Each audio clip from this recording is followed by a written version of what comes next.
Ya, betul, memutolaah akidahnya Wahabi Salafi ini. Waktu kemarin umroh di Madinah, beli kitab-kitab yang dikarang oleh Syekh Muhammad bin Abdul Wahab. Yang satu kitabnya namanya Al-Majmu' Al-Farid, Syarah Kitab Tauhid 3 jilid, ditulis oleh Syekh Muhammad bin Abdul Wahab, pengikutnya sering disebut Wahabi. Nah, itu memutolaah di mana isi daripada ajaran pokok dari tauhid ini adalah tauhid dibagi dalam 3 bagian. Taksimu tauhid, pembagian 3 ilmu tauhid. Nah, Bapak sudah membahas di bulan Ramadan akidahnya, ilmu tauhidnya Asy'ariyah, madhab Asy'ari, wujud, qidam, baqo, apa bahas sampai 20, semuanya berdasarkan Quran dan Sunnah yang 20 sifat itu. Nah, kemudian Bapak memutolaah, membahas, mempelajari, membaca, menalaah kitab tauhidnya Wahabi Salafi ini. Jadi tauhid itu dibagi 3. Pertama, tauhid rububiyah. Rububiyah itu dari kata rob. Rob itu artinya Tuhan yang mencipta dan memelihara. Tauhid rububiyah. Yang kedua, tauhid uluhiyah. Tauhid uluhiyah itu mentauhidkan Allah, bahwa Allah sebagai ilah. Ilah itu artinya apa? Yang disembah, yang diibadahi. Namanya tauhid uluhiyah. Yang ketiga, tauhid asma wa sifatihi, mentauhidkan Allah dari sisi nama-nama dan sifat-sifat Allah. Dari tauhid itu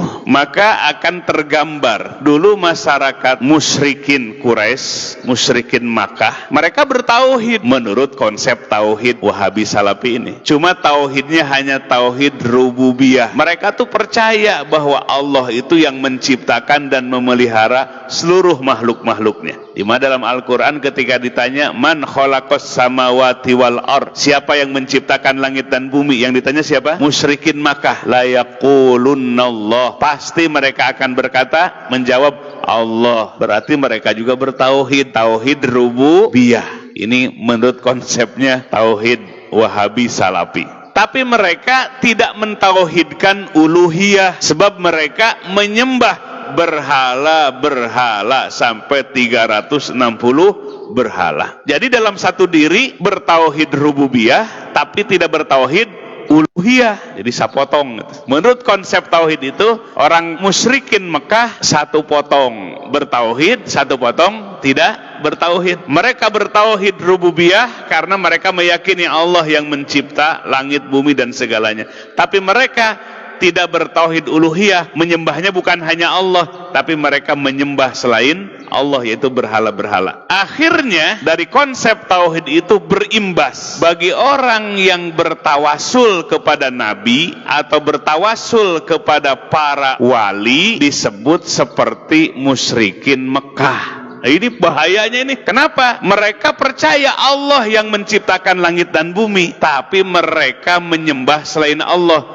Yaitulah syirik kepada Allah dengan bertawasul kepada nabi, bertawasul kepada wali-wali Allah. Ini celakanya ini. Jadi mereka menuding seperti kita ini adalah mentauhidkan rububiyah tapi tidak mentauhidkan uluhiyah, karena menyembah selain Allah. Bertawasul itu menyembah selain Allah menurut mereka. Jadi kita disamakan dengan musyrikin Mekah dulu. Ini fatalnya ini bahayanya. Maka Bapak terus pelajari, terus perdalam membaca kitab-kitab itu. Benar apa tidak ini? Seolah-olah objektif ternyata ditemukan. Mau dengar nggak titik kesalahannya? Apakah tauhid itu sesuai dengan Quran dan Sunnah apa tidak? Kalau tadi udah mengevaluasi akidahnya Asy'ari yang 20 sifat bagi Allah sesuai dengan dalil Quran dan Sunnahnya, memadukan dalil akli dan nakli dari nas-nas Quran. Kita bongkar ini tauhidnya madhab Wahabi Salafi ini. Yuk kita perhatikan Bapak Ibu sekalian. Dari sisi makna atau dari sisi lughawi bahasa, Rob dan ilah itu ada bedanya. Benar, Rob itu artinya yang memiliki, yang mencipta dan memelihara. Ilah itu artinya al-ma'bud, yang disembah. Dari sisi bahasa. Tapi ketika menjadi istilah dalam Al-Quran, Rob Rob dan ilah itu ternyata adalah murodibnya, sinonimnya ternyata. Bukan sesuatu yang berbeda. Ketika Allah menyebut ilah yang dimaksud Rob. Ketika Allah menyebutkan Rob yang dimaksud ilah. Kita lihat Al-Quran. Pertama surah Al-Anbiya. Ketika Allah membuat dalil atau burhan kepada orang-orang musyrikin dan kafirin. Di mana ayatnya? A'udzubillahi minasyaitonirrajim. Lau kana fihima alihatun illallah lapasadata. Perhatikan, seandainya di langit atau di bumi, ya, artinya di alam semesta ini ada ilaha. Alihah itu jamak dari ilahun, jamaknya apa? Alihah, sembahan-sembahan. Seandainya di langit atau di bumi atau di alam semesta ini ada sembahan-sembahan selain Allah. Nah sekarang tanya, banyakkah sembahan-sembahan selain Allah? Hai orang Hindu Bali nyembah apa? Nyembah Allah atau nyembah berhala? Nyembah berhala. Namanya macam-macam. Orang Buddha nyembah patung enggak? Nyembah patung. Animisme, dinamisme, suku-suku di Indonesia seperti suku Dayak, ya, Keharingan, menyembah enggak? Roh-roh menyembah. Banyak nggak Tuhan? Banyak. Perhatikan ayat ini. Seandainya di langit dan di bumi, di alam semesta ini ada sembahan-sembahan selain Allah, lapasadata, maka akan rusaklah langit dan bumi. Sekarang bumi dan langit rusak apa enggak? Masih tetap.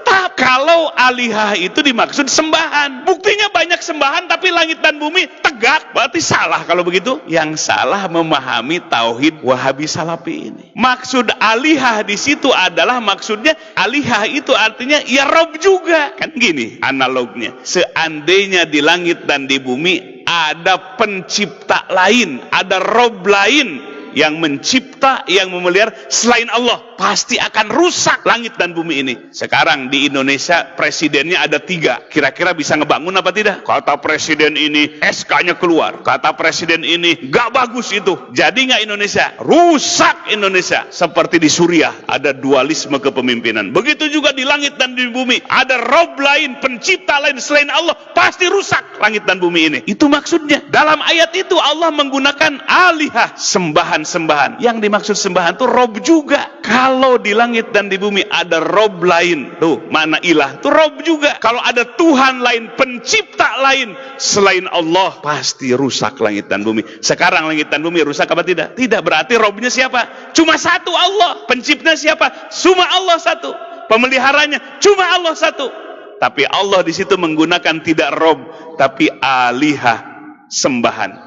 Berarti sembahan yang dimaksud di situ adalah Rob juga. Berarti antara ilah dan Rob adalah murodib, sinonimnya. Jadi kalau menurut Wahabi dan Salafi, alihah di situ hanya sembahan bukan Rob. Ini bumi dan langit masih tegak ini. Kok sembahan banyak selain Allah di muka bumi ini manusia, tapi bumi dan langit masih tegak. Berarti yang dimaksud ilah di situ adalah sembahan itu Rob juga yang mencipta dan memelihara. Jadi ilah dan Rob itu jangan dibeda-beda. Ketika Allah menyebutkan ilah yang dimaksud Rob juga. Gugur ini.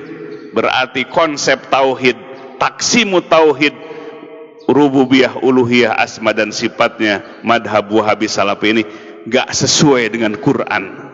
Jadi dibantah dengan Quran sendiri. Membedakan antara uluhiyah dan rububiyah dari sisi penerapan.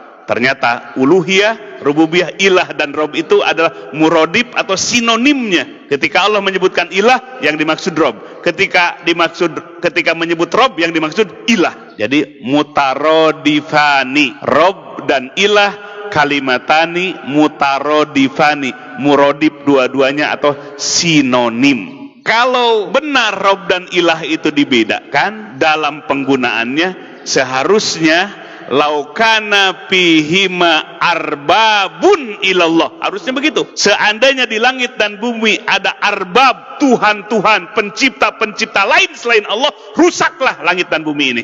Seharusnya begitu, bukan dengan alihah, harusnya dengan arbab, jama dari Rob. Jama dari Rob itu arbab, Tuhan-Tuhan, pencipta-pencipta. Tapi Allah menggunakan alihah, berarti ilah sama dengan Rob dari sisi penggunaannya.